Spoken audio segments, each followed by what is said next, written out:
to worship you, my King, and I long to bring you a pleasing offering.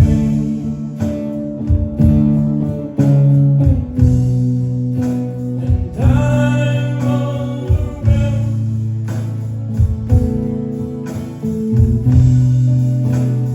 and I'm lost for words to describe you. Jesus, you're more than a friend. Jesus, you're more than my heart could ever express. Your love and your grace never fades. Merciful touch always heals me. You bring joy, joy to my soul. Oh, Jesus, you're more than a friend. Jesus, you're more than my heart could ever express. Love and your grace never fades. Your merciful touch always heals me. You bring joy, joy to my soul. Oh, Jesus, you bring joy to my soul. Oh, Jesus, your love and your grace, merciful touch, joy to my soul, joy to my soul. Jesus, you're more than a friend. Jesus, you're more than my heart could ever express. Lord, hallelujah. Your love and your grace never fail me, Lord. Hallelujah. Merciful touch always heals me. You bring joy to my soul.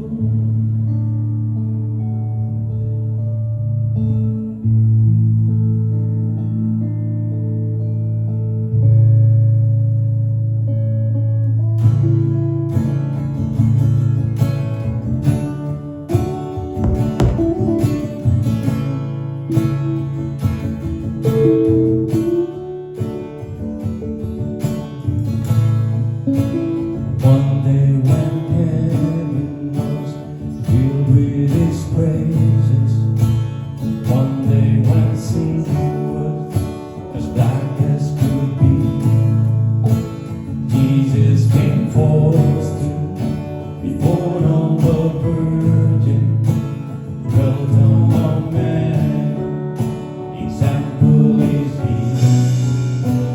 Word became flesh and the light shined among us, His glory revealed.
dying to save me, buried he carried like she's far away, rising he justified, freely forever.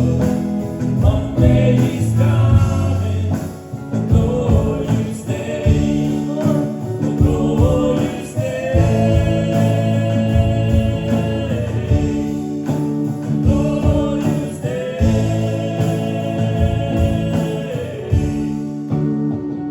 glorious day.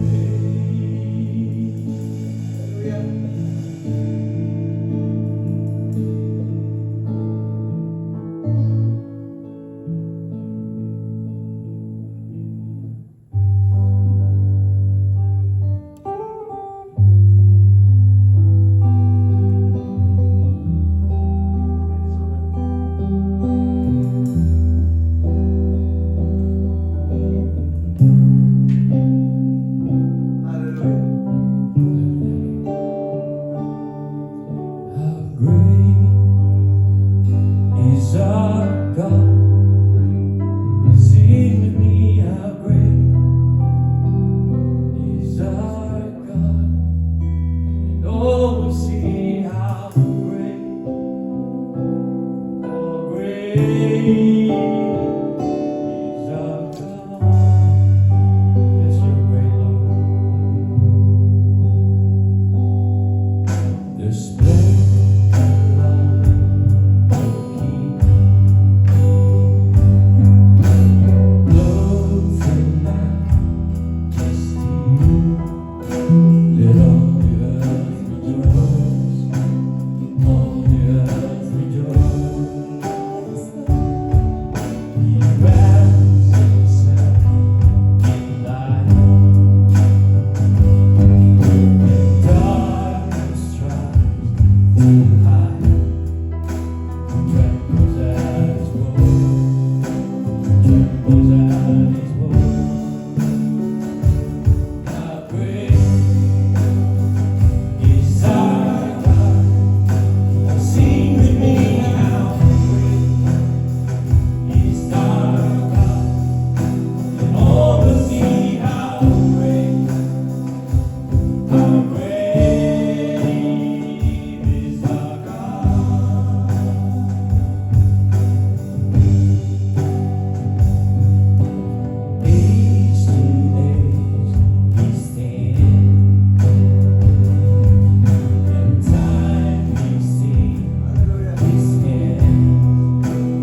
Lord, we come before you first and foremost with hearts of gratitude. You have seen us through another week, and we stand at the threshold of a fresh week full of new beginnings. Lord, help us start this bright embarking with you, steering us a deep desire to come into further relationship with you, Lord. Remind us that it is not solely by going to Sunday service that we worship and come before you. Rather, it is through the daily communion with you, through relationship and prayer, and through Jesus Christ our Lord. Amen. Amen. Hallelujah.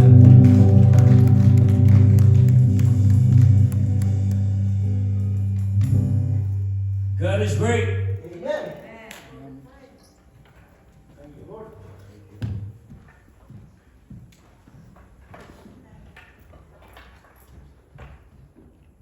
A reading from the book of Matthew chapter 16 verse 24. Then Jesus said to his disciples, "Whoever wants to be my disciple must deny themselves and take up their cross and follow me." May God bless the reading of his word. Praise the Lord.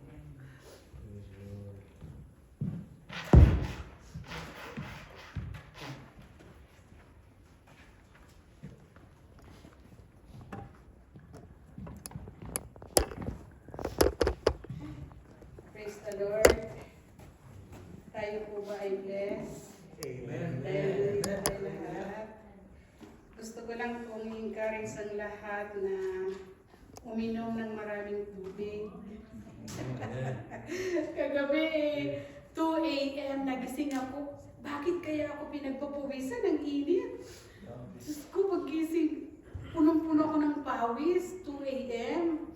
Tapos pag bumangon ako, kasi nga, di po winter ngayon, ang lamig. Ito ko pinagpapawisan, hindi naman high yung aming heater. Alam niyo po, di naman ako gutom. Kasi kung sometimes hypoglycemia, baka wala. Kasi ang dami nga natin kinain sa Bible study. So talagang nag-convulsion ako. Sabi ko alam niyo kasi may mali din ako kasi hindi ako minom ng tubig. I always drink coffees. Kaya dehydrated ako. Kaya po, minom tayo ng maraming tubig kahit winter. Kasi ang katawan natin composed of 75% ng katawan natin ay tubig. Kaya napaka-importante po ng tubig. Praise the Lord. Sabi ko, tawagan ko yun. Alas 3, no, masama yung pag-aramdam ko. Dahil nag-check ako ng temperature ko. May fever talaga ako. Ay, oh Lord, sabi ko, ano kaya to? Muntik ko nang tawagan si Pastor. Pastor, ikaw mag-preach ngayon. Hindi pa talaga okay ang prayer ko. Dinaan ko na lang po sa makeup para hindi niya ako makita. Ay, praise the Lord po. Tumawag ka talaga, Pastora. Tumawag ka kahit sa sino sa amin. Kasi ikaw lang mag-isa eh. Mag-isa lang ako sa bahay. O nga po eh. Kaso, madaling araw yung pastor. Pero sabi ko, Lord, naku, ingatan mo ako. Mag-isa lang ako dito. Talagang ngayong linggo po, itong linggo na to, ang dami nangyari sa buhay ko. Sige po, ang title ng ating pag-aaralan is Just Follow. Itong just follow na ito talagang word ito ng Lord sa akin. Without any doubt, no one of us wants to go against God. Diba? Walang sino man po sa atin ang gustong mag-against sa Panginoon. We just want to follow the Lord. Amen? Our desire is to follow God. Diba? We cannot follow the Lord unless there is denial in ourselves. Kasi po, who we are not of ourselves anymore. Naririnig na natin yan sa Bible study. Amen? Whether we like it or not, we are already bought with a price. Yeah. Talagang binili na tayo ng ating Panginoon. When He died on the cross, when Jesus died on the cross, we are already included in His crucifixion. Yun po ang alam niyo po, kahit maliit lang tayong grupo, sabi ko, di ba, sabi nga ni Pastor, we are the first fruit. Amen. Sama-sama tayo tayo na gagamitin ng Diyos. Sabi nga ng Bible study natin, in season, in out of season, we have to be ready. Kasi darating at darating ang panahon na may magtatanong sa atin, we got to be ready to defend the Word of God. Kasi yun ang talagang gusto ng Panginoon. Amen? 3 things ang pag-usapan natin na very basic things na my prayer today is that labas tayo ngayon, umuwi tayo na itong basic teaching na ito, mailagay sa puso natin at ating ipamuhay araw-araw. Number 1 is prayer. Prayer po. If we want to follow the Lord, let us start our life in a prayer. Amen? Prayer bring us to intimate relationship with God. Ang panalangin talaga ang magbibigay sa atin ng intimate relationship with the Lord. Intimate means personal or deep, conductive or coil. Alam niyo po sa medical term may sinasabing coil. Kapag ang isang tao ay may bara sa puso, either open heart surgery ka para mawas-was yung ang bara or coil, kinukoil po yan para diretso ang puso. Diretso din ang work ng dugo sa ating pong katawan. Prayer din. Prayer direct us to the Lord. Walang bara-bara kundi diretso sa Panginoon. Alam niyo po, last Wednesday, nakwento ko nga kay Pastor kahapon sa ating Bible study, nanonood ako ng TV 11 kasi nga, literally ako'y mag-isa na lang sa bahay. Praise the Lord. So, nanonood po ako ng TV 11 p.m. And then, sabi ko, mag-preach pala ako sa Sunday. Mag-preach pala ako sa Sunday. So, tinurn ko ang TV, pumunta na ako sa taas. And then, I sat at the edge of my bed. Kasi po, di ba, ano na natin yun, parang automatic na yan, na kahit noon na hindi pa man tayo born again, bago tayo matulog, we say a prayer, right? Naupo ako sa edge ng bed ko, and then yung curtain namin, mayroong kunting awangin, nakikita ko yung labas sa clouds. Sabi ko na, manapaisip ako, noong mga panahon na yon, when we pray, we look up there, and we look for God. Nasaan ka, Lord, sa mga clouds na yan? Parang dinala ako sa aking kabataan. Di po ba, dati, saan kaya ang Lord dyan? Diyan sa clouds na yan. Wala pala siya doon kasi nandito na siya sa atin. Dati napakadaling manalangin po, di ba? Dati napakadaling manalangin kasi ang pinamulat sa atin yung Our Father in Heaven, holy be your name. Kahit anong ginagawa mo, memorize prayer.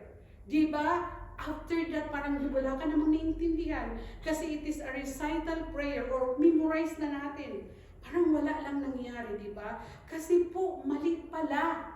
Mali pala ang panalangin na gano'n. Ano po sinasabi ng Matthew 6:5?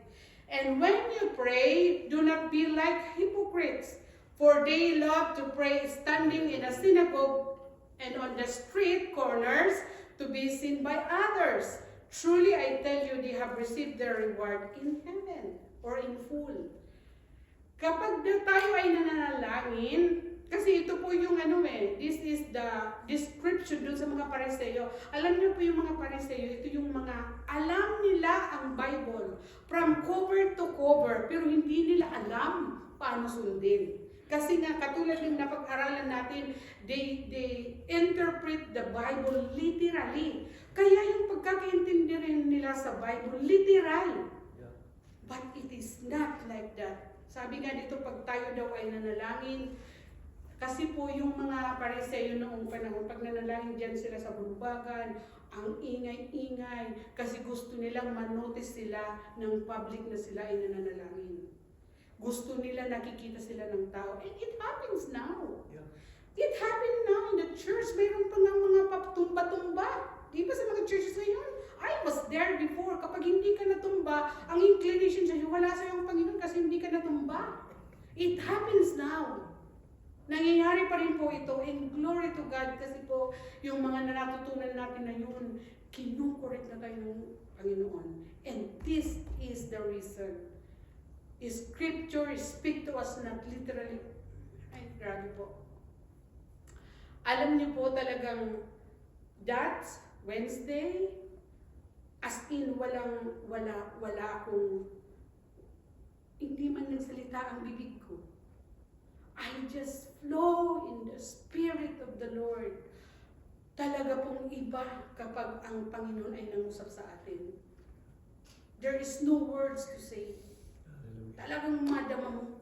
Kasi, kung dati ang tingin ko sarili ko, maribig now, I'm not alone. Maribig with Christ. Dati mag-isa tayo, but when now we realize that hindi pala tayo nag-iisa, the moment that Jesus died on the cross, the Spirit is with us already. Di po tayo mag-isa. Amen? Matthew 6:6, sabi po dito, but when you pray, go to your room. Close the door and pray to your Father who is unseen. Then your Father who sees what is done in secret will reward you.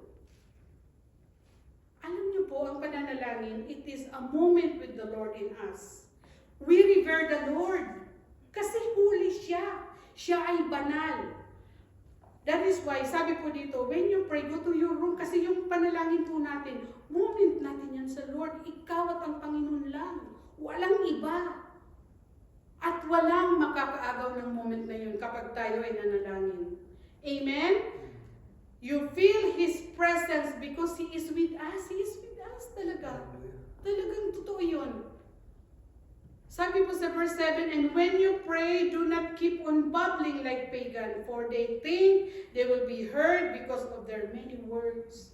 Alam niyo po kapag, ay grabe, when you have moment with the Lord, when you are praying, walang lalabas sa bibig mo. Because His presence is enough to consume you.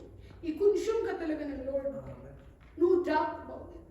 Wala mang mabigkas ang bibig mo, but His presence consume your whole being.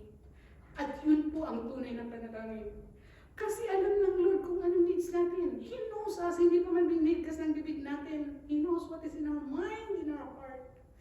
Kaya po yung, hallelujah, that Wednesday, when the Lord met me in the sanctuary, sabi ko nga, nagsimula yung, sabi ko, Lord, ano bang ipipreach ko? And then when I saw the clouds, I was checked. Dati, Lord, nananalangin ako, hanap kita sa clouds, hindi pala yun.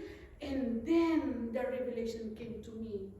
That was the start that the Lord met me in prayer. Sa mga hindi pa po nakakadama ng ganitong touch ng Panginoon, allow the Lord to meet you in your prayer. Kasi po, there is no doubt that the Lord is always there. He always wants to meet us. Kasi kaya lang tayo ay lagi tayong busy. Hindi natin binibigyan ang pagkakataon ng Panginoon kung anong ginagawa natin. Sometimes we are overwhelmed with our business in life. We forget Him. Eh, di ba sabi nga, we are His. We are already bought with a price with Him. So siya talaga. Hindi tayo ang dapat masunod. Amen? Hallelujah. Purihin ng Panginoon. Verse 8 ng Matthew. Do not be like them, for your Father knows what you need before you ask Him. Di po ba? Alam ng Panginoon kung anong kailangan natin. Alam ng Panginoon kung anong nadadama natin. Alam ng Lord ang pinagdadaan natin. Even we do not speak with our mouth, He knows what we need. Amen po ba? Alam niya.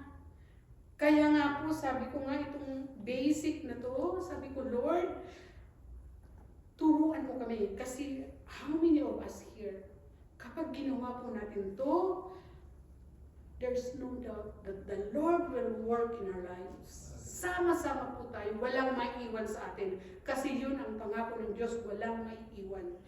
Ay, sabay po tayo dito sa church na to. Every Sunday sa Bible study natin, let us do it together. Pero po ang panalangin, it is personal kasi. Iba yung panalangin natin.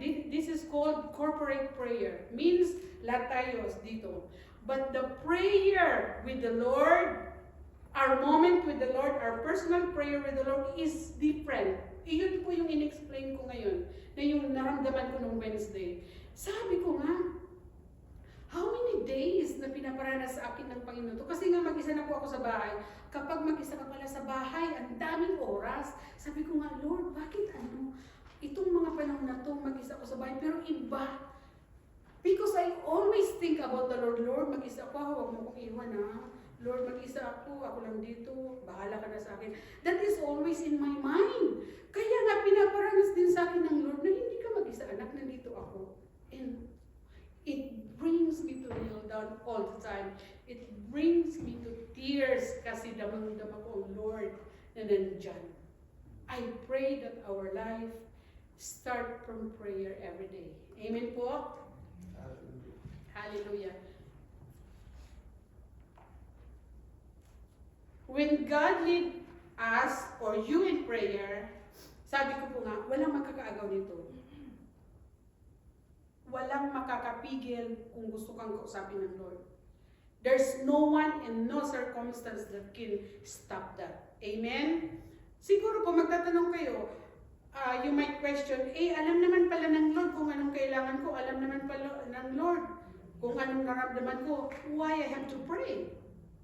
Sabi po ng 1 Thessalonians 5:16-18, rejoice always, pray without ceasing. Sabi po ng pray without ceasing means hindi natatapos ang panalangin. Give thanks in all circumstances, for this is God's will for you in Christ Jesus. Hallelujah. Give thanks in all circumstances kasi po ito daw ang gusto ng Lord. This is the will of Christ Jesus. Ano po yung will of God? Nananalangin ang kanyang mga anak. All the time, in all circumstances. Hindi lamang kapag may problema ka sa kakamananalangin, hindi lamang kung may sakit ka sa kakamananalangin. Pero sabi po ng 1 Thessalonians, in all circumstances, because this is the will of God in Christ Jesus. Kaya po ang pananalangin, yan ay ang kagustuhan ng Diyos sa atin. Amen? Hindi pinipili, walang pinipiling circumstance. In all circumstances, yun po ang gusto ng Panginoon sa atin. Amen? Ibig po sabihin, ang pananalangin dapat hindi burden sa atin. Nararamdaman niyo na po ba yun? Tamad ko yung manalangin. Dapat po ang pananalangin daw ay hindi burden sa atin. Amen? Sapagkat yan ang gusto ng Lord. Yung hindi tayo ma-burden. Just give yourself to God in prayer. Amen? Number 2. Maikli lang po ang message natin, pero puno tayo ng ano. Number 2. Reading and understanding the scripture. Bible study natin ito kahapon. Kaya sabi ko nga, parang preaching ko yun kagabi, parang inaano na ni Pastor yung preaching natin bukas eh. Binibigyan na tayo ng ano. Una po, how to follow Jesus. Paano ba natin, anong sarili natin to follow? Number 1, prayer. Number 2, reading and understanding the scripture. Nagbabasa, naintindihan. Hindi lamang binabasa, kundi naintindihan ang binabasa.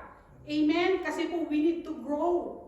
Sabi ko nga kapon, we need to grow from baby to adult. Hindi pwedeng baby tayo kasi kung baby po tayo, ang maintindihan natin ng scripture napakaliit lamang.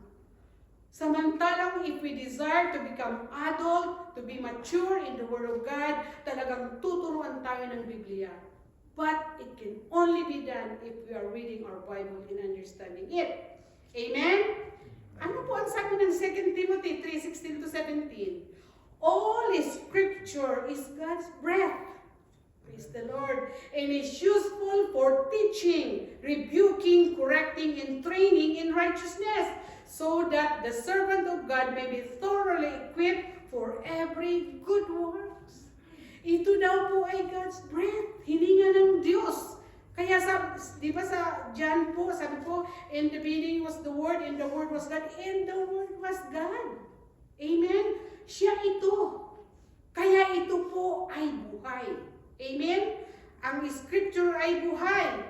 Hindi nga daw po ito ng Panginoon. Hallelujah. This is not an ordinary book. Iba-ibang klase ang Bible. May King James, may New International Version. Pero ang pinaka-original talaga, King James Version. Malalim nga lang ang ano doon, si Pastor King James yan. Kasi yan ang kanyang ginagamit. Ako sometimes I use the New King James Version. Sometimes I check in the NIV. Marami pong klase ng Bible. but all the Bible is God's breath. Ang nakasulat dyan is God's breath. That is useful for teaching. Amen? For teaching, tinuturuan daw tayo ng Biblia. Nire-rebuke. Rebuking means a disapproval or criticism. Mga bagay na hindi kaaya sa atin, tinatapyas yan. Ito, hindi mo to kailangan. Kailangan matapyas. Ano po ang tinatapyas sa atin? Yung mga pag-uugali natin, yung mga... Kasi po, ang behavior natin ay talagang hindi kaaya-aya. Subukan niyo ang sarili niyo, di ba? Kapag hindi ka nagpasa ng Biblia, all in your mind is all pride. Kasi gusto mo ikaw lagi, ikaw, magaling ako ito. Lahat ng nasa isip natin is all pleasure. Masatisfied ang ating flesh and blood. That is us. Sabi po dito, this book, the scripture is used for correcting, rebuking. Correcting, tinatama kung anong mali. This is scripture correctors. This is scripture correct as daw po. Training in righteousness. Just like student, di ba? If yung student, nagbabasa ka, nag-aaral ka, at the end of the day may pagsusulit. Are you fail or pass? Di ba? Ganon, parang ganon. Kailangan basahin natin, intindihan natin, may pagsusulit. Ano po ang mga pagsusulit dito? Marami tayong failure, di ba? We might be failure, pero marami tayong katagumpayan din. Pero asahan natin marami man tayong failure. The Lord is always open hand to help us. Amen? Amen. Hebrews 4:12, sabi po dito, for the word of God is living and powerful. Hallelujah. Ito daw po is living and powerful and sharper than two-edged sword, piercing even to the division of soul and spirit, and of joints and marrow, kahit kabutu-butuhan, and is discerner of the thoughts and intent of the heart.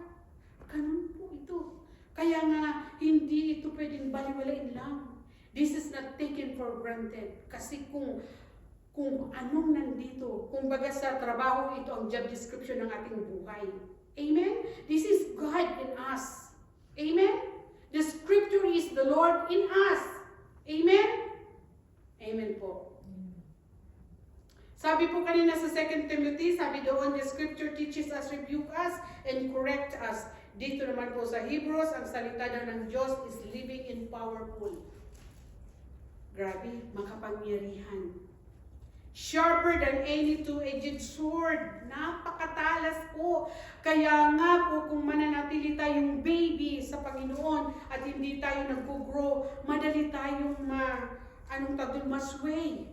Hindi natin kakayanin ang salita ng Diyos. Kung lagi, kasi di ba po yung baby only drink milk? And the milk stay only 2 hours in the body of the baby. After 2 hours, gutom na naman, iiyak na naman. Ganun po ang babies. Ang dinidesire natin, we have to be adult. Meat ang kakainin natin kasi ito punong-puno ng meat. Ngayon, kung baby tayo, paano natin i-ingest ang meat na para sa matured Christian? Hindi po ba? Hindi natin kakayanin kung baby tayo. That is why we have to grow with the Lord. Sama-sama po tayo. Mabibigla na lang tayo. One day, kaya mo na palang i-explain ang Word of God. Kaya mo na palang intindihin. Kaya pala noon ganito. Now, I realize the Scripture is true. Ganun po ang mangyayari sa atin. Amen? Sabi po dito, piercing even to the division of soul and spirit. Kaya pala kayang i-suppress ang ating mga pride ng Bible. Kasi nga, it pierces. Parang tinutusok. Diba? It discern our thoughts and intent of the heart. Hallelujah. Praise the Lord. Sabi po dito, if we make it a lifestyle, yung lagi daw tayo nagbabasa ng Biblia, you will just discover na maraming pagbabago ang mangyayari sa buhay natin. Amen? Ano po yung sabi sa binasa natin? So that the servant of God may be thoroughly equipped for every good work. Ang end point or ang product po ng mapagbasa ng scripture ay yung ating good works. Kumbaga, yung mga magagandang ginagawa natin, parang consolation lang yun. Amen? Consolation lang yun sapagkat naintindihan natin kung ano ang scripture, kung ano ang Panginoon, kung ano ang sitwasyon natin sa Panginoon. Amen? Lumalalim ang pagharap natin sa buhay. Amen? Lumalalim ang pagharap natin sa mundo. Yung pagiging mabuting tao mo, sabi ko nga, is just a product of the scripture. Amen? Ginagawa kang mabuting tao. Kaya kung dati masaling lang ang pride, ngayon, alam mo na kung paano suppress. Because the Lord teaches you. Dati mapagalitan lang tayo, pero ngayon, we know how to say sorry. Amen? Kunting bagay lang napapaaway tayo, but now we know how to ignore. You just ignore kasi wala namang katuturan yan kung aawayin mo. Amen? Praise the Lord. Number 3, last po. Praise the Lord. The number 3 po is surrender. Do you imagine a soldier captured, raising hands together? Na-imagine niyo po na yung soldier na nasukol, nagtas ng kamay, I surrender. Yan po ang ating kalagayan. That is our life with the Lord. If we learn to live a life that surrendered to our loving God, magaan ang buhay. Wala talaga. Wala tayong pupuntahan. This life is not ours. Kaya nga po dapat surrender tayo. Lord, I surrender.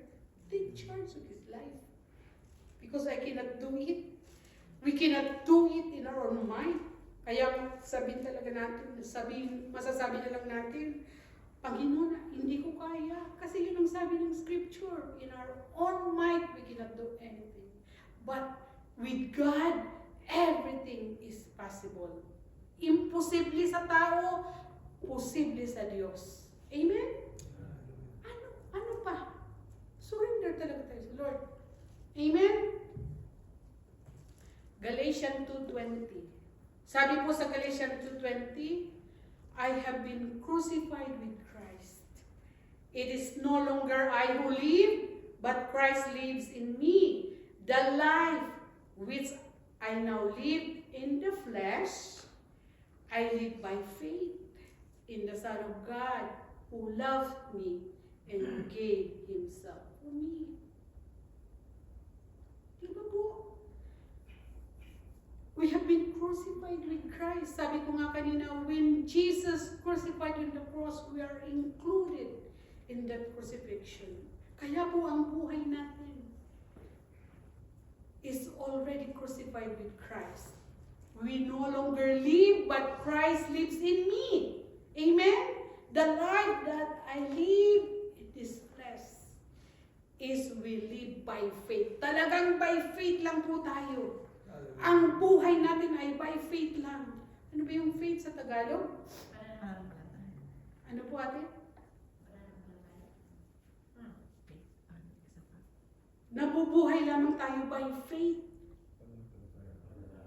Pananalig, nananampalataya lang tayo. Kanino tayo nananampalataya? Sa Diyos, hindi sa atin. We cannot depend on ourselves. Amen? Sabi ko nga kanina, may nagmamay-ari na sa buhay natin. Pag-aari tayo ng Panginoon. Amen?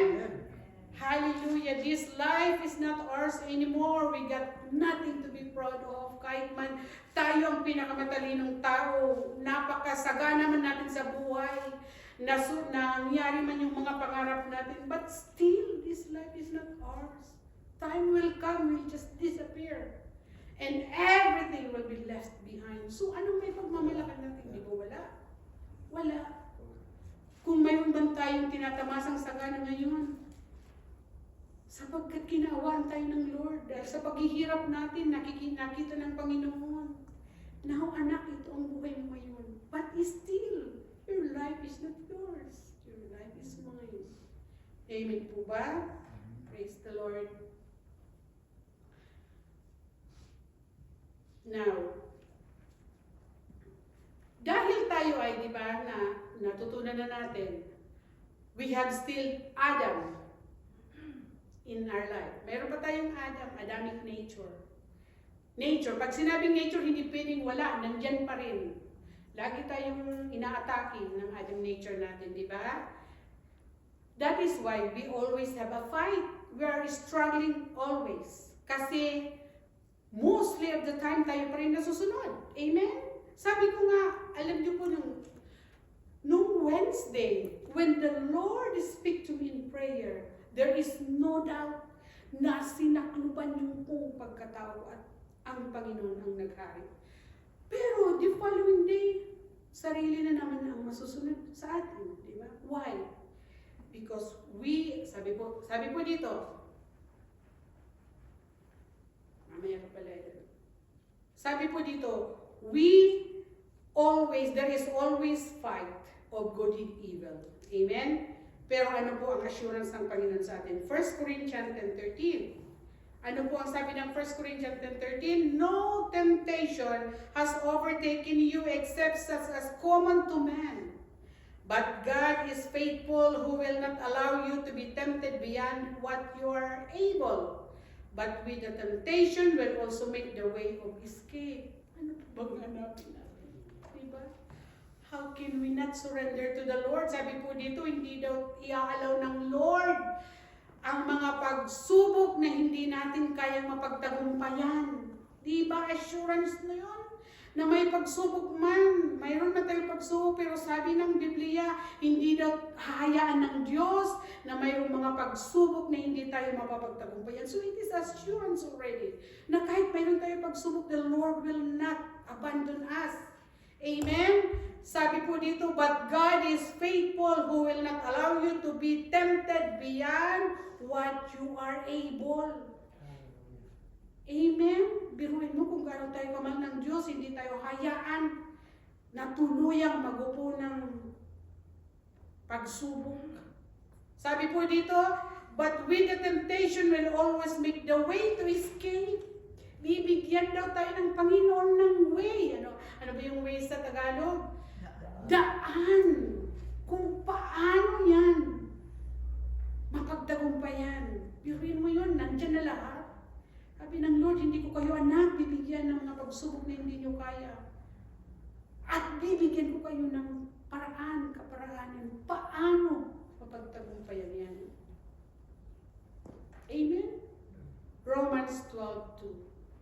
Sabi po dito, and do not be conformed to this world, but be transformed by the renewing of your mind, that you may prove that what is that good and acceptable and perfect will of God. Now, only the Lord can renew our mind. Kaya ba natin baguhin ang isip natin? We face our daily lives with our five senses. This Adamic nature of us is functioning according to our five senses. Di po ba? Ano ba yung five senses natin? Seeing, hearing, touching, smelling, tasting. These five senses originates in our mind. Dito po yan sa mind natin, itong five senses. And we move every day. Gumagawa tayo ng trabaho dito. Papunta doon, kaya nga tayo may sariling, alas 6, gigising na ko. We operate according to this mind. Five senses. Amen?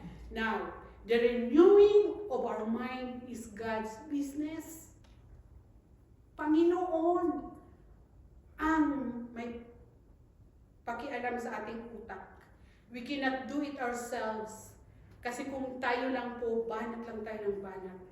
Wala tayong kapararakan. Ano ba yung kapararakan?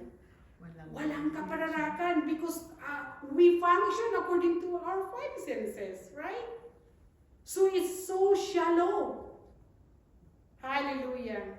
Kaya nga po ang sabi ng Matthew 26:41, watch and pray, lest you enter into temptation.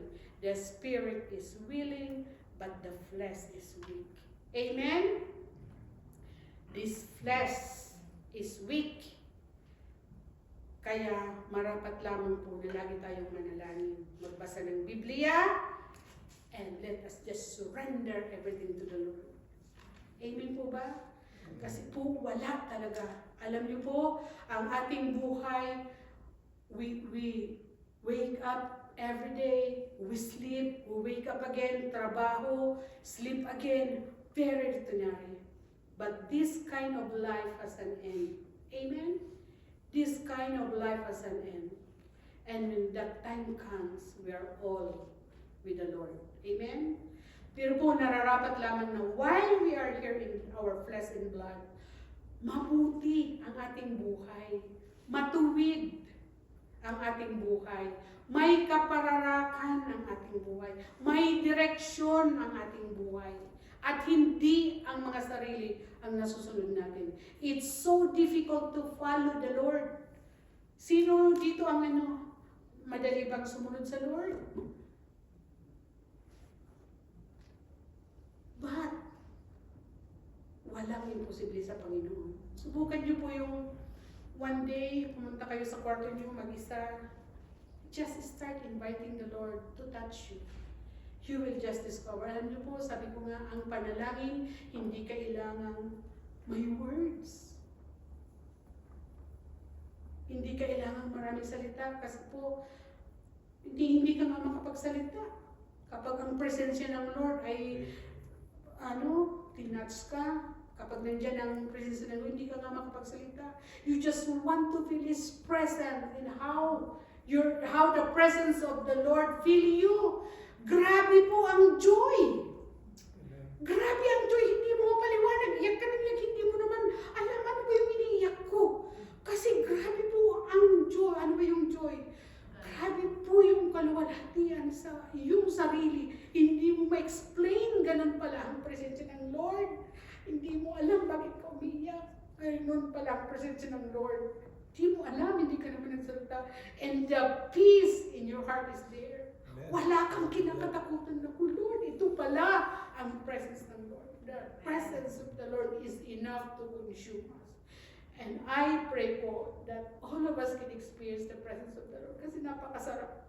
Napakasarap ng presence of the Lord. And if we continue to read the scripture, tuturuan tayo. Just like what I've said, hindi tayo mananatiling baby, kundi we will grow mature.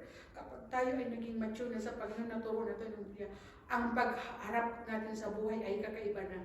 Hindi na basta ordinary lang. Because you know that the Lord is with us. Hindi niya tayo pababayaan. Amen po ba? Sige po, tayong lahat ay tumayo at tayo ay manalangin. Hallelujah. Hallelujah, Lord. We thank you, Lord, for your message today, O God. Hallelujah. I pray, O Lord, we pray that may you continue, O God, to touch our lives, O God. Wala kaming alam sa mga sarili namin, Panginoon. Ang alam lang namin mabuhay is according to the 5 senses na ang katawang ito ay na-identify. But Lord, we allow your presence, O God. We just allow your touch, O God, hallelujah, to remain in us, to teach us. Hallelujah. Hallelujah, Lord. Maraming salamat po, Panginoon. May you continue to help us to grow in your presence. Upang, Panginoon, hallelujah, ang pagharap namin sa buhay, Lord, ay maging kakaiba at hindi na kami ang masunod, Panginoon, Lord. Hallelujah. Help us to have surrendered life, O God, so that, Panginoon, lahat ng nangyayari sa buhay namin, Lord, ay ikukonsulta namin sa iyo, Panginoon. Sapagkat napakasarap mabuhay, Lord, kung ikaw ang nasusunod, Panginoon. Thank you, Lord. We just want to give you praise, glory, and honor in adoration. This is our prayer in Jesus' name. Amen.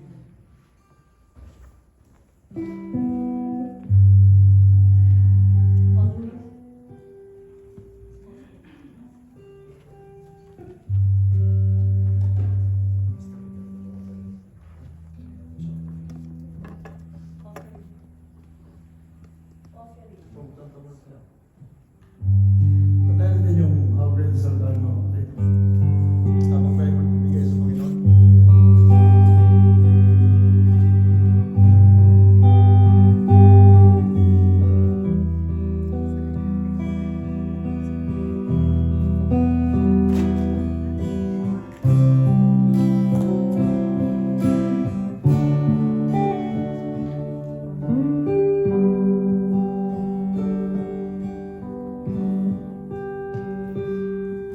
So great is our God.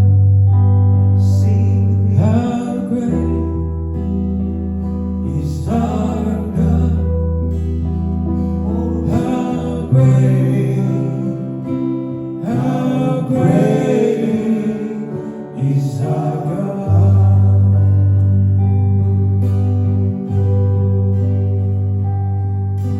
Age to age He stands, and time is in His hands, beginning and the end, beginning and the end. The God three in one, Father, Spirit, and Son, the Lion and the Lamb, the Lion and the Lamb. How great is our God? Sing with me, how great is our God, and all will see how great is our God.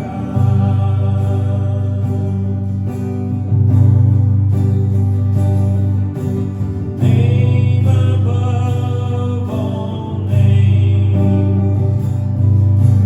worthy of all praise. My heart will sing, how great is our God.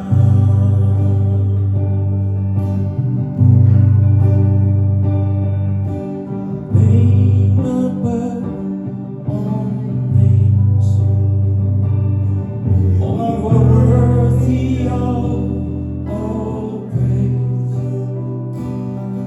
My heart will sing, how great is our God.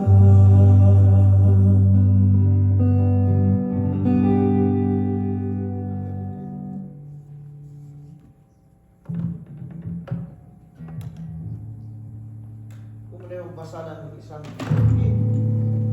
scripture mo kapatid.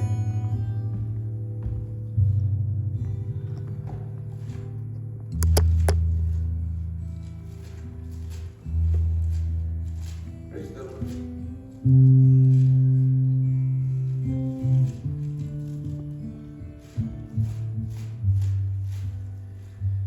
Second Corinthians.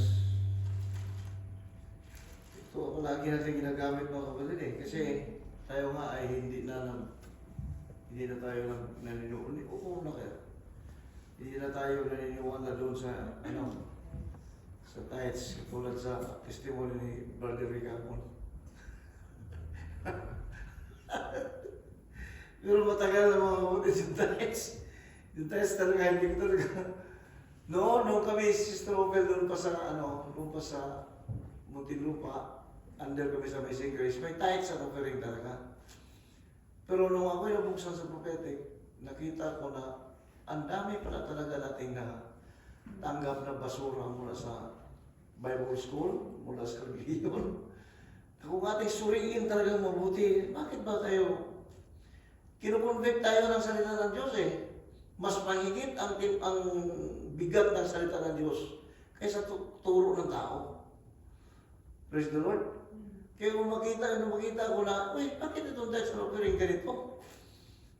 Yun ilang mga doctrine mga kapatid na binuksan ng Panginoon sa akin, yung Lucifer, Satan, RA, yun ang unang talaga. Si Lucifer at saka si Satanas, sino ba sila? Yun ang unang binuksan sa akin. Kaya nung mabuksan ako noon, nag-uhaw pa ako ng, mayroon pa bang iba? Nung makita ko, napakarami pala. Sa Bible School ako mga kapatid, nagpagturo ko ng Bible School for 2 years, nagturo ko ng Bible School ng 2 years, 3 years. Doon ko nakita na, bakit ito ay tinuturo sa mga tao? At saka, yung tithes and offering, ginawa natin pampalo doon sa mga tao. Pag hindi ka magbigay, susumpahin ka ng Panginoon. Samantalang, Hindi pala yung para sa atin. So maraming salamat talaga na mayroong quickening ang Panginoon, mayroong quickening ang salita ng Diyos sa ating mga puso. Amen? Tayo naniniwala doon sa offering, doon sa pagbibigay, sapagkat kailangan lang talaga tayong magbigay. Amen? Kasi hindi nga natin ma-outgive ang Diyos eh. At ang ating maibigay sa Diyos, yun lamang mga bagay na ibinigay din sa atin.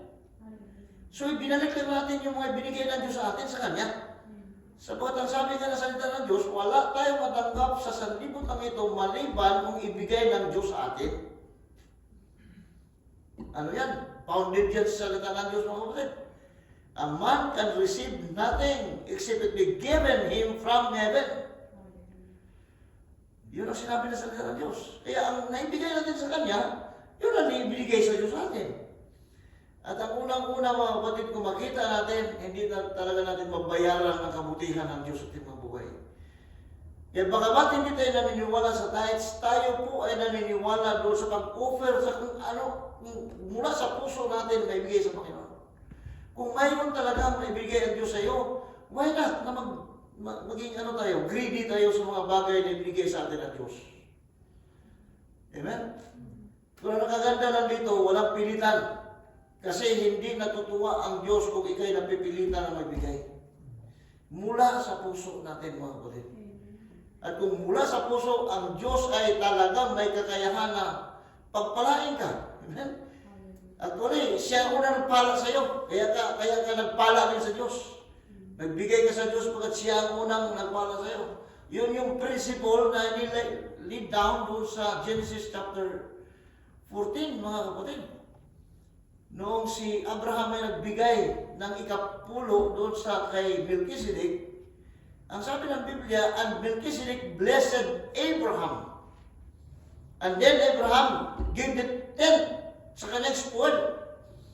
Bago siya nakapagbigay doon sa 10, bless mo na siya ni Melchizedek.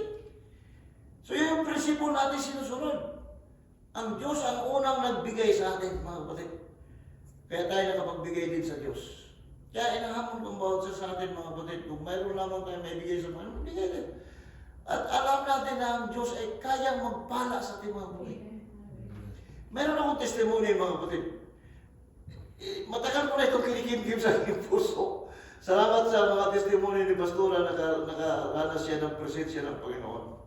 At paranasin talaga tayo ng Panginoon yan.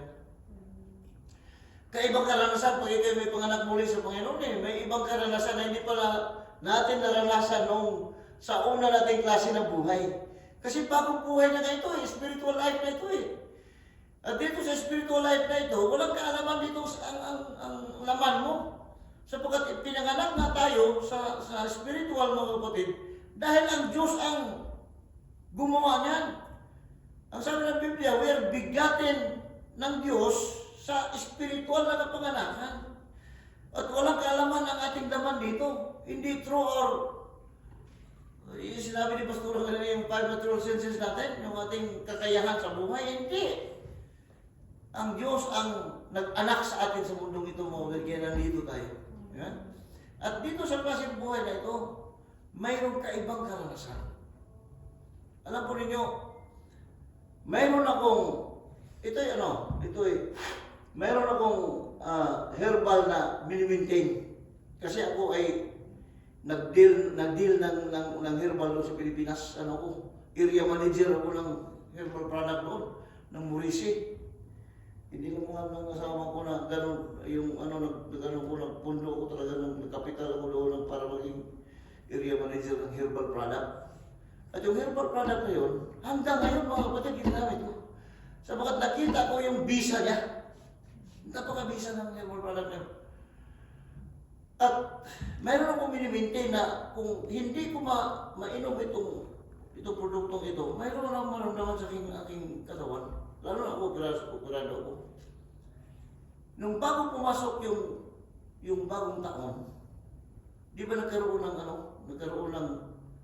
ng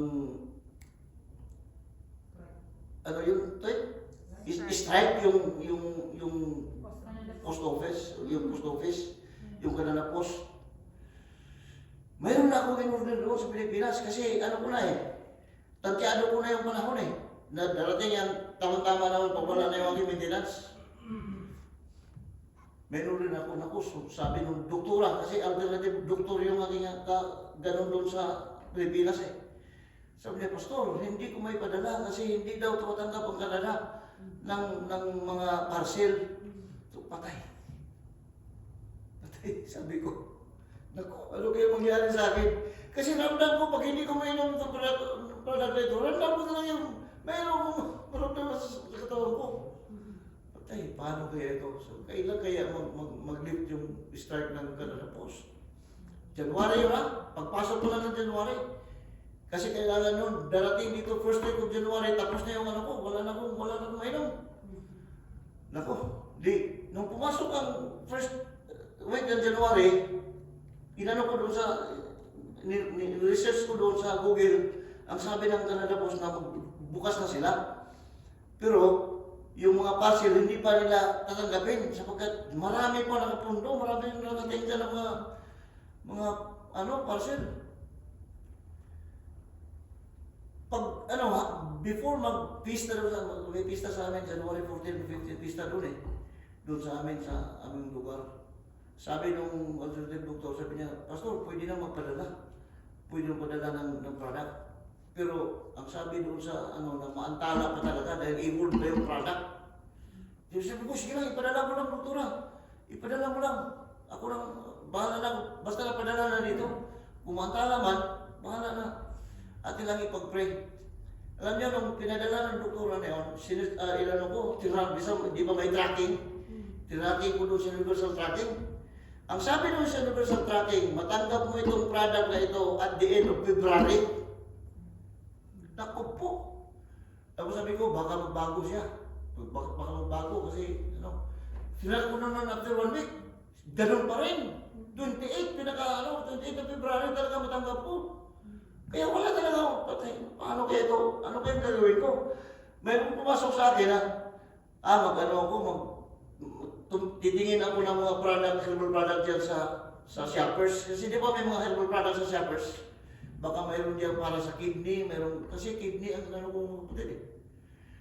Pero yung kidney guard, pag hindi ako makainom yung kidney guard yun, ramdam ko talaga. Yun ang sumagi sa isip ko. Hindi ko talaga inasahan talaga mga kapatid. Pero nag-pray ko, Lord, ikaw nakakalam sa aking kalagayan, ikaw nakakalam sa aking pangangailangan. Pag uwi ko ng bahay, galing sa trabaho, sabi ng anak ko, Pastor, sabi niya pa, may product ka, hindi ko makapaniwala. Hindi ko makapaniwala kasi first week pa ng January. First week pa ng January, pero 1 week lang mga kapatid. Samantala nakatingga ang mga doon, ang sabi sa akin ng tracking, February 28 pa. Pag uwi ko pa nandun na yung product. Nandun na yung product, sabi ko, Lord, iba ka talaga, Panginoon. Iba talaga. Ano nag-udyok niyo doon sa post office na ipadala sa akin yun? Hindi naman ako special. Hallelujah. Kaya sabi ko, iba talaga, Panginoon. Wala talaga makakahadlang sa iyo. Mga kapatid, tandaan niyo mo. May kakayahan talagang Panginoon na tukunin ang ating mga pangailangan. May kakayahan talaga siya. Hallelujah. Kaya parang worth it ba na, Lord, kung anong makakaya ko, bigay ko sa iyo kahit aking lakas, aking buhay, Panginoon. Sabagat alam ko, Panginoon, na hindi kita ma-outgive. Magbibigay ka talaga sa akin. Araw-araw, tayo nakakatanggap sa kabutihan ng Panginoon. Amen? Sabi dito, hallelujah, praise the Lord. Therefore, I thought it necessary to exhort the brethren that they would go before. Verse 6, but this I say, he who soweth sparingly shall reap also sparingly, and he who soweth bountifully shall reap also bountifully.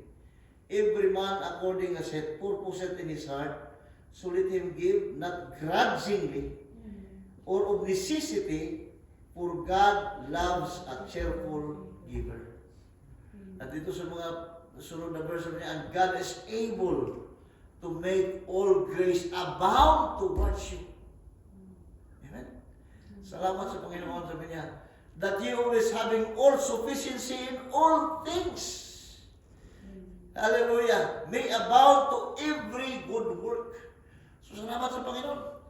Praise the Lord. Tuloy, ang aking, ito, bukasan ito mga kapatid. Ang natira sa aking debit card ngayon, $7. Yan ay katotohanan talaga. Hallelujah. Tapos, mayroon pa kaming schedule na shutdown sa February. Tapos yung ating bayaran, mga kapatid, ang ating bayaran, hindi yan mag-absent. Kaya, May draft pa, Pastor. ang sabi ng anak ko, sabi niya, Pa, bakit ba hindi kayo nagpa-announce? Nanigyan na yung mortgage. Pero sa totoo mga kapatid, ako, ito, ang mortgage ay 1,300 plus bawat buwan. 1,300 bawat, 1,200. Hindi, bakit natin itago ito? Hallelujah! Hindi ko ito sinabi mga kapatid. Sinabi ko ito para malaman nyo kung anong estado natin ng buhay. Pero mayroon tayong kagalakan sa puso. Sapagkat assured tayo na hindi tayo papabayaan ng Panginoon. Hallelujah! Kaiba tayo mga kapatid. Kaiba tayo sa ibang ministry. Ang ibang ministry mga kapatid, pinapahirapan nila. Sabi nga ni Pablo, hindi ko kayo pinapahirapan. Sabi niya, namumuhay ako sa sarili kong lakas. Bakit ko pahihirapan yung mga mananampalataya? Sabi ni Pablo. Kasi sabi niya, nakita natin ngayon sa ministry yan, puro pahirap doon sa mga member. Totoo yun. Lahat tayo nakaranas na ganun mga kapatid. Kaya sinabi ko to sa inyo para makita ninyo, pero tingnan nyo, galak na galak ako mga kapatid, sapagkat alam ko ang aking Diyos. Hallelujah. Pag sabi ng anak ko, Pa, bakit hindi pa kayo nagpadala sa akin? Wala ba? Ako ang pinakaunang padala sa kanila mga kapatid sa kanya. 1,000 na ang pinadala sa kanya. Siguro nagtaka ko, saan ko buwan? Bapak ng pera. Sa totoo lang, pagdating sa pera, mapagkatiwalaan ako. Totoo yan mga kapatid. Nung ako sundalo pa, pag kami ay mag-raid ng gambling, mag-raid kami ng gambling. Kasi noon sa amin, uso yung masyaw doon yung illegal alay. At saka mag-raid kami ng illegal logging, maghuli ng illegal logging. Nung aming commanding officer, tingnan nyo kami mga wallet. Bago kami punta sa operasyon, sabi ng commanding officer, sige, labas mga wallet. Pati laman ng bulsa. Nililista na kami commanding officer kung magkano yung pera na mo. Kasi pagkatapos ng operasyon, tingnan namin siyo kung baka marami ka pera. Ito lang pera mo, tapos bakit marami ka? Pag manghuli kami mga kapatid, ang bag talaga ng pera dito sa akin. Sa totoo lang. Ako talaga magdala ng pera. Kasi alam ng commanding officer ko na ano man ang mangyari, ang pera intact talaga sa bulsa ko. Yan ang totoo. Misis ko, naka-ano to sa akin. Pagdating sa pera, magkatiwala mo. Yan lang ipagmayabang ko. Kasi yung kami sa totoo lang, pag sira ka sa pera, sira ka sa lahat. Totoo mo bro?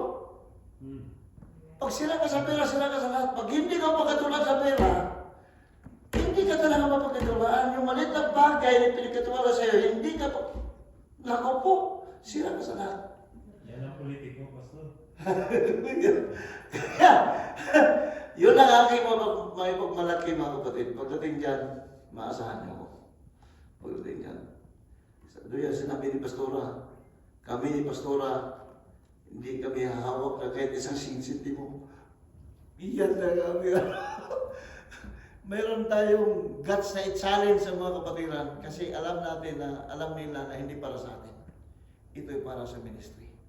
Ilan-ilan lang tayo mga kapatid, pero na-sustain ang ating Amen.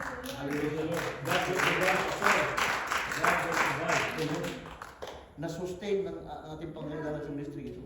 Yeah. Naalala ko kami ni Pastor, magkasama kami doon sa JL eh. Pag bumili ng string, marami pang pirma ang gagawin. String lang bibili na. Kasi sa music minister kami ni Mrs. Magbibili ng get string lang. Ang dami pang dadaanan na ano. Pag walang pera, walang perma, walang release. Walang bili string. Doon sa atin yun. Bili tayo ng gitara. Sabi ng Presidente Lula, 50 akin. Sabi ng Lula, 50 akin. Sabi ko, naku, Presidente Lula, nakita ko ba yung espiritu at puso ng bawat isa? Salamat sa inyo, mga kapatid. Salamat talaga sa inyo. Yung mga bukas na natin mga ating puso, isang blessing yun ng ministry. Blessing yun, mga kapatid. Salamat talaga kasama ko kayo. Hallelujah. Sabi nga, Pastor, hindi yung quantity, kundi sa quality. Salamat sa Panginoon, mga kapatid. Kaya, siya challenge ko, hindi na dapat i-challenge eh. Alam ko, inyong mga puso. Alam mo, inyong mga puso, sabi yung Brother Ludwig, magsabi ka lang Kat, kung wala ng ano, alam ko lang, ibig sabihin ng Brother Ludwig, kasi maraming pera ito eh.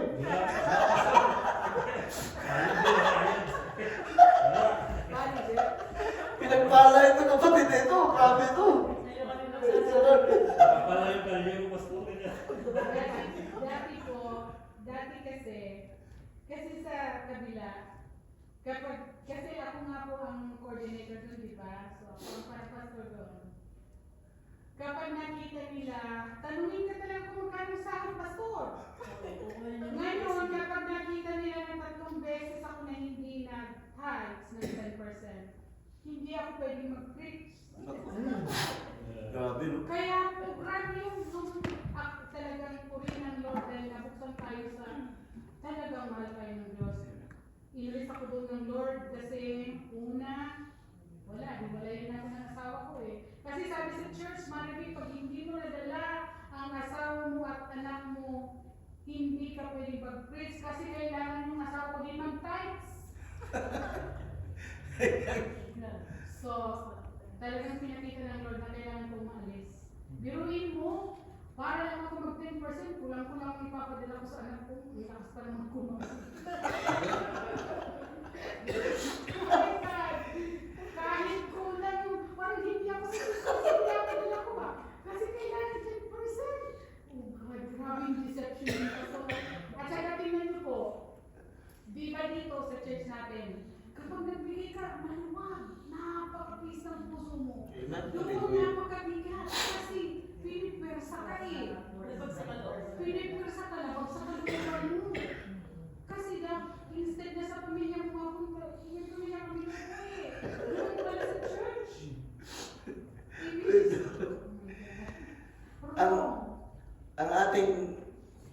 Ang ating bang kalagayan i-adilan tayo, huwag kayo mag-alala.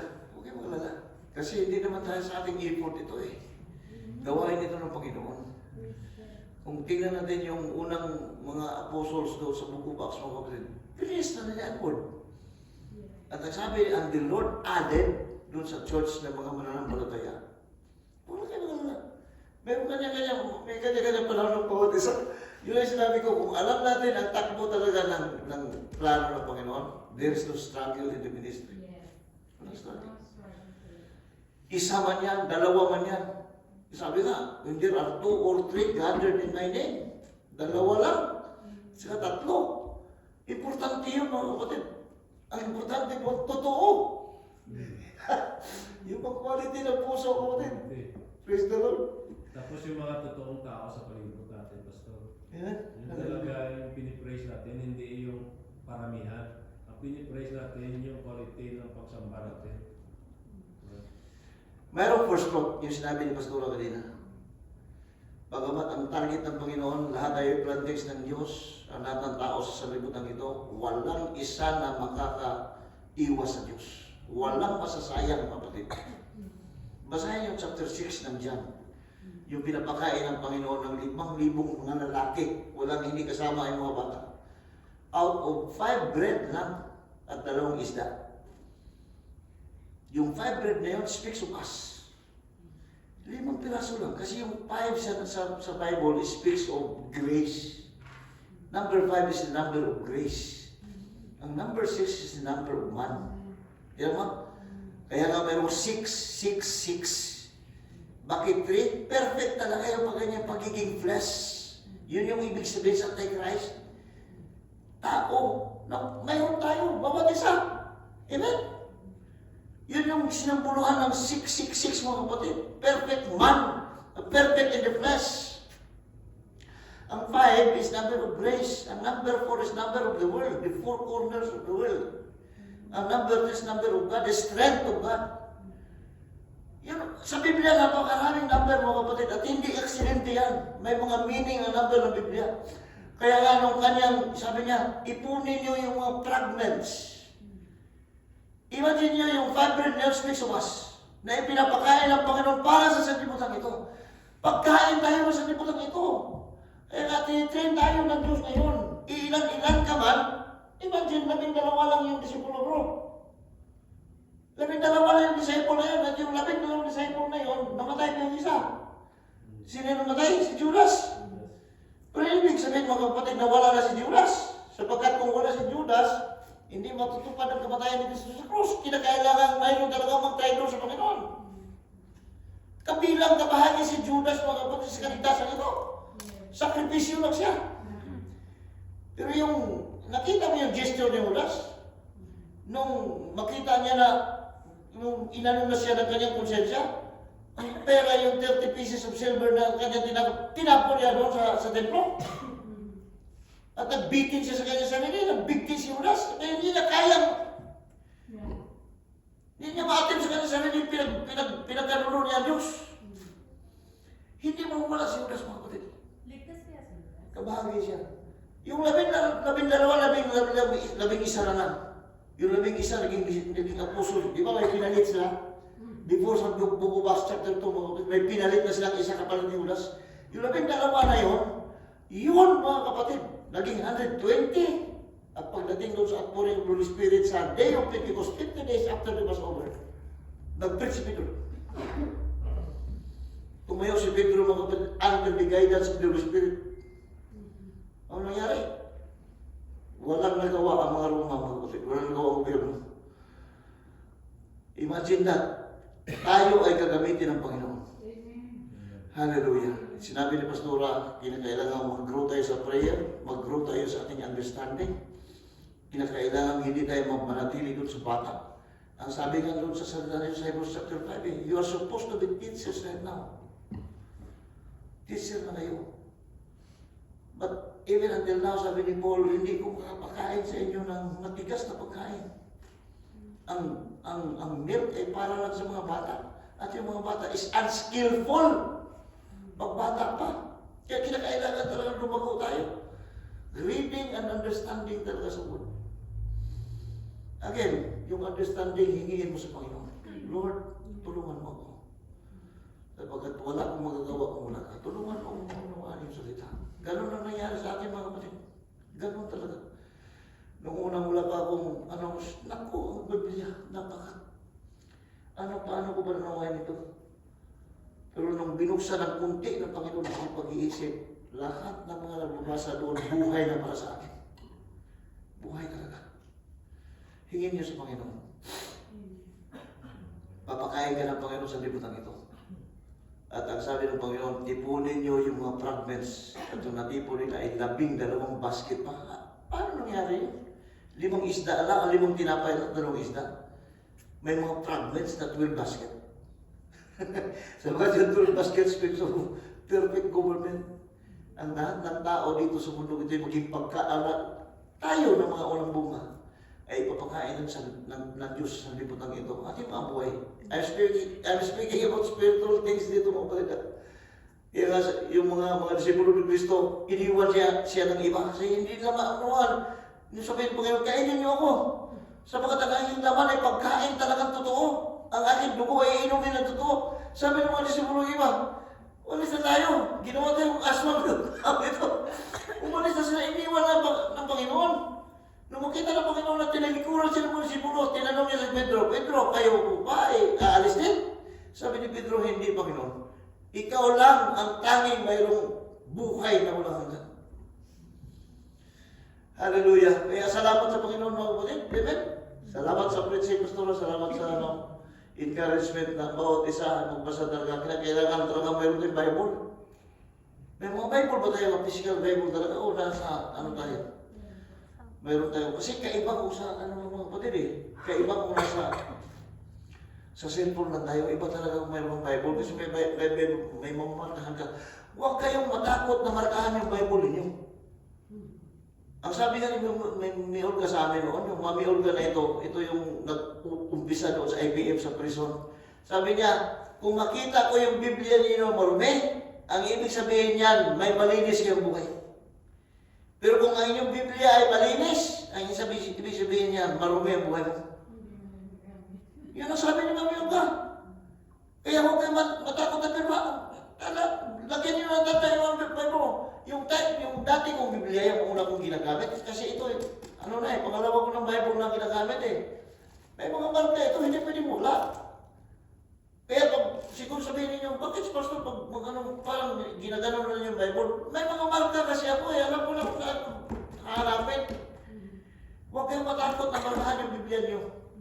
Hindi yan kabawasan sa pagiging banal mo kung markahan mo yung Biblia mo. Ang ibig sabihin doon, nag-aral ka. Di paano yung mga sira-sira saka may gupit-gupit na Bible, Pastor? Yun ang Bible ni Joel. Natutuklap na yung mga cover. Oo, yan ang ebidensya na ginagamit mo. Salamat sa Panginoon. Tayo magsitayo mga kapatid. Mayroon pa tayo closing prayer, di ba? Offering prayer, wala. Offering prayer daw. Alam ko, offering ako. Misis ko pala ng gano'n. Panginoon, salamat o Diyos. Salamat sa Espiritu ng kagalakan na ibinahagi mo sa amin. Inilagay mo sa aming mga puso.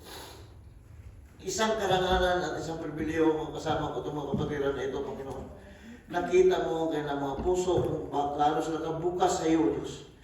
Kaya aking dalangin, ikaw magpala sa kanilang mga buhay. Nakita mo kanilang mga pamilya, ang kanilang mga tahanan, nakita mo kanilang mga mahal sa buhay, Panginoon. Ang kanilang mga pagkakitaan, hallelujah. Kaya ako'y dumadalangin o Diyos na pagpalain mo ang kanilang mga buhay, Panginoon. Hallelujah. Sa tanang aspeto ng blessing, Panginoon, ibuhos mo sa kanila. Ingatan mo ang buhat sa amin, ingatan mo kami mga trabaho, ingatan mo kami mga mahal sa buhay, Panginoon. Ingatan mo kami lahat, Panginoon, upang sa susunod na gawain ang katulad nito, kami po ay makapagbigay pa rin sa iyo. Una ang aming mga buhay. Salamat sa preaching ni Pastora, Panginoon. Ang aking kong dalangin, ikaw mag-ingat sa kanya. Hallelujah. Hawakan mo po siya, Panginoon. Patuloy, buksan mo pa ng napakalaking pagbubukas sa kanyang buhay, Panginoon. Maraming espiritual na bagay pang papasok sa kanya, Panginoon, mula sa salita. Maraming salamat o Diyos. Hallelujah. Siya po namin ibinabalik na napapulit na salamat niya yung hapon. In Jesus' name. Amen. Amen. Praise the Lord. Amen.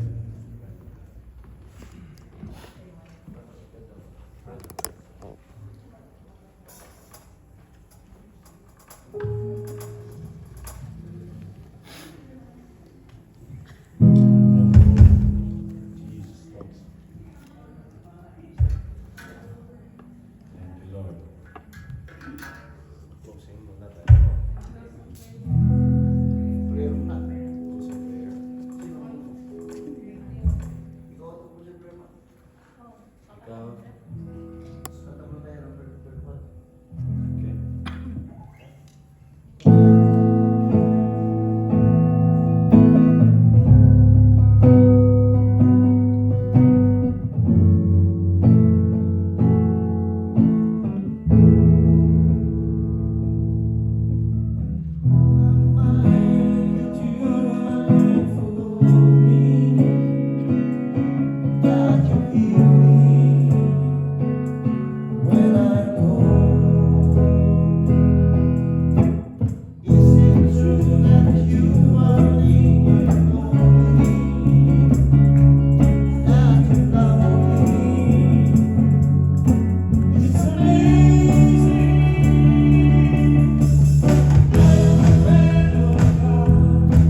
Salamat po.